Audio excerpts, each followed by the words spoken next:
In 2014, Microsoft was considered a dying company. Today it is worth over $3 trillion. One man made that happen. And it was not Bill Gates. When Satya Nadella became CEO, Microsoft's stock had been flat for 14 years. 14 years of going nowhere. Windows Phone had failed. Nokia was a disaster. Google and Apple were dominating. Tech analysts wrote articles asking if Microsoft was finished. 10 years later, Microsoft is the most valuable company on earth. More valuable than Apple. More valuable than Google. More valuable than Amazon. And it happened because Satya Nadella made a series of secret strategic moves that nobody fully understood until it was too late. This is the story of the most underrated CEO transformation in business history. To understand what Satya Nadella accomplished, you need to understand how broken Microsoft was when he took over. In 2014, Microsoft was stuck in the past. Steve Ballmer had been CEO for 14 years. Under Ballmer, Microsoft missed every major technology shift. They missed mobile. The iPhone launched in 2007, and Microsoft's response was Windows Phone, which became one of the biggest flops in tech history. They missed social media.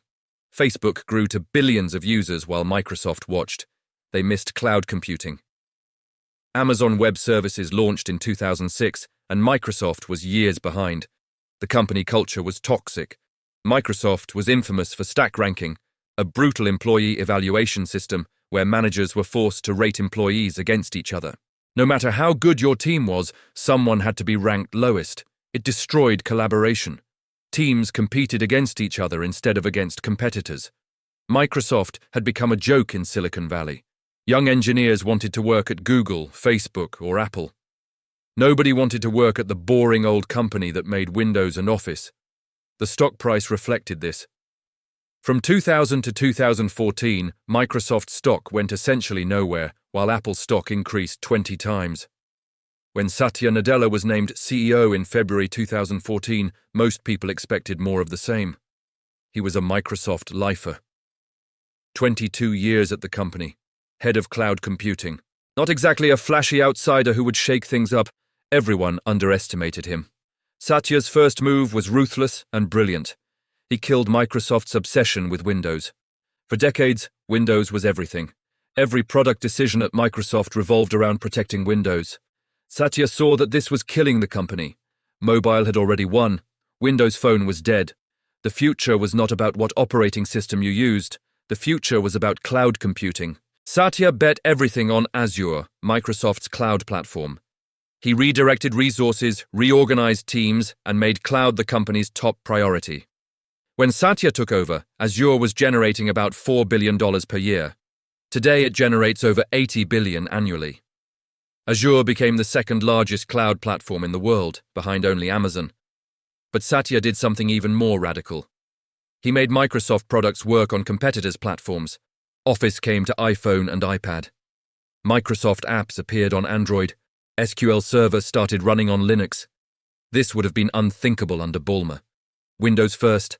Always Windows. Satya did not care about Windows loyalty. He cared about being wherever the customers were. If customers wanted Office on iPhone, give them Office on iPhone. If developers wanted Microsoft tools on Linux, give them tools on Linux. Meet customers where they are, not where you want them to be.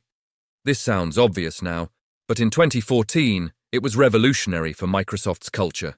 Satya's second move was even harder than changing strategy. He changed Microsoft's culture. He eliminated stack ranking. Gone. The system that made employees sabotage each other was destroyed. He replaced it with a growth mindset philosophy. Learn from failures. Collaborate instead of compete. Support each other instead of undermining each other. He pushed a concept he called empathy. In a technology company, empathy was a strange word to emphasize. But Satya believed that understanding customers deeply, feeling their problems, was the foundation of building great products. He also made Microsoft humble again. Under Ballmer, Microsoft had an arrogance problem. They believed they knew better than customers and competitors. Satya made it acceptable to admit mistakes, to learn from competitors, to partner instead of fight. The cultural shift was visible almost immediately. Microsoft started attracting young talent again. Engineers who had avoided Microsoft for years suddenly saw it as an exciting place to work. The company started shipping products faster, teams collaborated instead of competed, and then Satya made the move that would change everything. In 2019, Satya Nadella invested $1 billion in a tiny AI research lab called OpenAI. Most people ignored it. OpenAI had no products, no revenue, just researchers working on artificial intelligence. 4 years later, that investment became the most valuable bet in corporate history.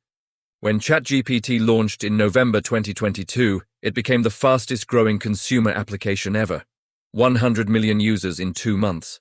And Microsoft had an exclusive partnership with the company that built it.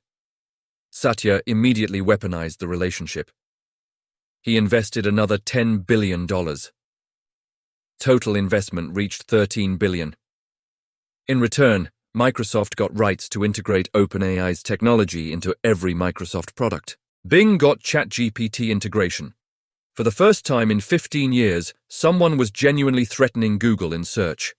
Microsoft 365 got Copilot, an AI assistant that could write documents, analyze spreadsheets, and create presentations.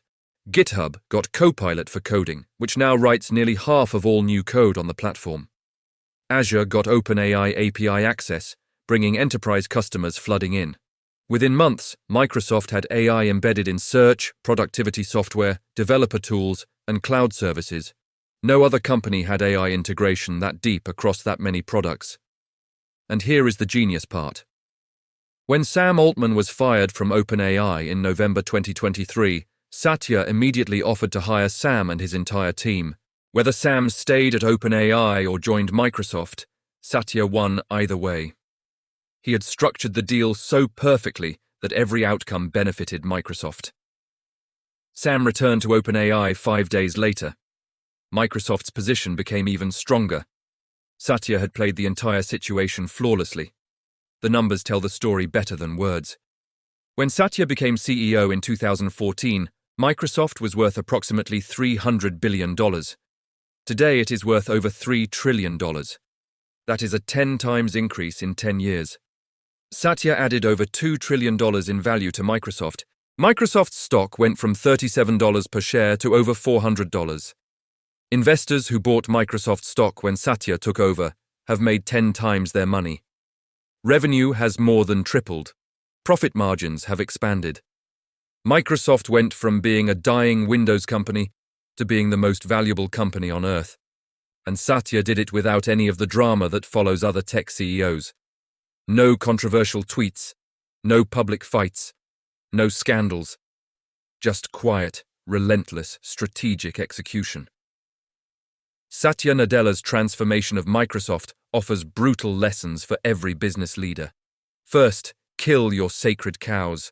Windows was Microsoft's identity. Satya was willing to abandon it because he saw it was holding the company back. Most CEOs cannot let go of what made them successful even when it is killing them. Second, culture eats strategy. Satya could have had the best strategy in the world, but if Microsoft's culture remained toxic and competitive, nothing would have worked. He fixed the culture first, then executed the strategy. Third, bet early on transformational technology. Satya invested in OpenAI in 2019 when AI was not yet a mainstream topic.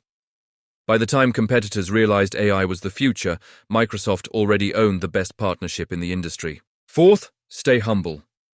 Satya never claimed Microsoft was the best. He admitted their failures.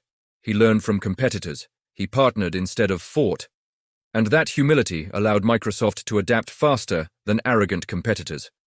When Satya Nadella took over Microsoft, the company was considered a relic, a dinosaur, a company whose best days were behind it. 10 years later, Microsoft is worth more than Apple, Google, and Amazon. And Satya did it without anyone fully noticing until it was already done. That is not just good management. That is one of the greatest CEO performances in business history. What do you think made Satya's transformation work? Drop your answer in the comments. I am Shadow Tech, and I will see you in the next one.